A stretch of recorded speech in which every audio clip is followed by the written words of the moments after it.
বাচ্চাদের জন্য খুবই পুষ্টিকর এবং মজাদার একটা পুডিংয়ের রেসিপি শেয়ার করব। সো হ্যালো এভরিওয়ান, আসসালামু আলাইকুম। কি অবস্থা সবার, কেমন আছেন? আশা করি সবাই ভালো আছেন। আমি আলহামদুলিল্লাহ ভালো আছি। আমার মেয়েকে কিভাবে এই দুধ আর ডিম দিয়ে আমি পুষ্টিকর নাস্তাটা তৈরি করে দেই সেটাই কিন্তু শেয়ার করব।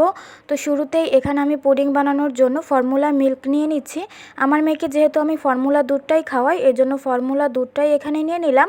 আপনারা যদি গরুর দুধ খাইয়ে থাকেন বাচ্চাদের, তাহলে অবশ্যই গরুর দুধ নেবেন। তো এখানে আমি পরিমাণ মতো দুধ দিয়ে পানিতে সুন্দর করে মিশিয়ে নিব। এখানে আমি 3 চামচ পরিমাণ দুধ নিয়েছি, আপনারা আপনাদের পরিমাণ মতো নিয়ে নেবেন। তো দুধটাকে ভালোভাবে আমি এখন পানি দিয়ে ভালোভাবে মিশিয়ে নিচ্ছিলাম।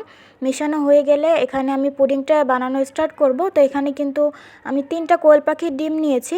একটা মুরগির ডিমের সমান কিন্তু 3টা কোয়েল পাখির ডিম, আর কোয়েল পাখির ডিমে বেশি পুষ্টি, যার কারণে আমার মেয়েকে আমি কোয়েল পাখির ডিমটাই খাওয়াই। আরেকটা কারণ আছে, আমার মেয়ে বড় ডিম একটা কখনোই শেষ করতে পারে না, কিন্তু ছোট ডিম যদি আমি 2টা থেকে 3টা ডিম দেই তাহলে ও মাশাআল্লাহ খেয়ে নেয়। এজন্য আমি ওকে কোয়েল পাখির ডিমটাই দেই, মুরগির ডিম দেই না। তো আপনারা যদি আপনাদের বাচ্চাদের মুরগির ডিম খাইয়ে থাকেন তাহলে অবশ্যই এখানে মুরগির ডিম নেবেন।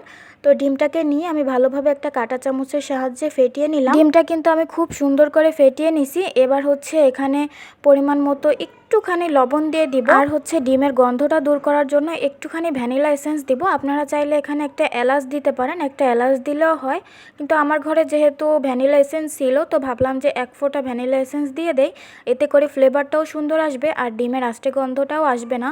আর কোয়েল পাখির ডিমে কিন্তু একটু বেশি গন্ধ থাকে, যার কারণে আমি একটু এসেন্সই দিয়ে দিলাম। তো ওই যে বললাম সামান্য একটু লবণও দিতে হবে, তো সামান্য একটু লবণও দিয়ে আবারও ডিমটাকে ভালো করে ফেটে নিচ্ছিলাম। তো ডিমটাকে কিন্তু খুব সুন্দর করে আমি ফেটে নিয়ে এখানে ডিমের সঙ্গে দুধটাকে মিক্স করে নিব। আর আমার আজকে ডিমের তুলনায় দুধটা নেওয়া একটু বেশি হয়ে গেছে, যার কারণে কিন্তু পুডিংটা ভালোভাবে সেট হয়নি। তো যাই হোক, এই তো এদিকে দুধটাকে মিশিয়ে নিলাম। দুধের ঘনত্বটা একটু বেশি পাতলা হয়ে গেছে, যার কারণে আমার পুডিংটা আজকে ভালোভাবে বসেনি।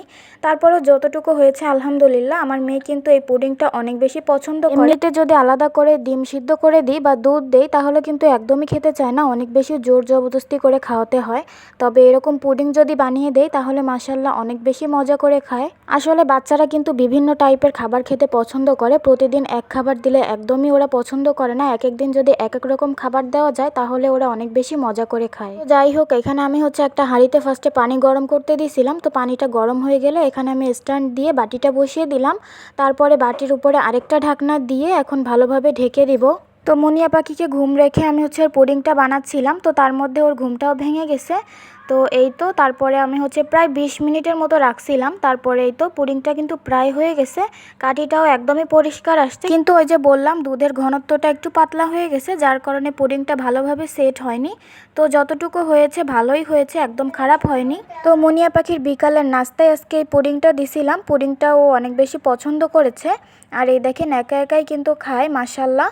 তো যাই হোক, এই ছিল আজকের আমার পুডিং রেসিপি। কার কাছে কেমন লেগেছে অবশ্যই কমেন্ট করে জানাবেন। যেসব বাচ্চারা দুধ আর ডিম একদমই খেতে চায় না তাদেরকে কিন্তু এরকম নাস্তা বানিয়ে খাওয়াতে পারেন। তো এই ছিল আজকের আমার ভিডিও, কেমন লেগেছে অবশ্যই কমেন্ট করে জানাবেন। আল্লাহ হাফেজ।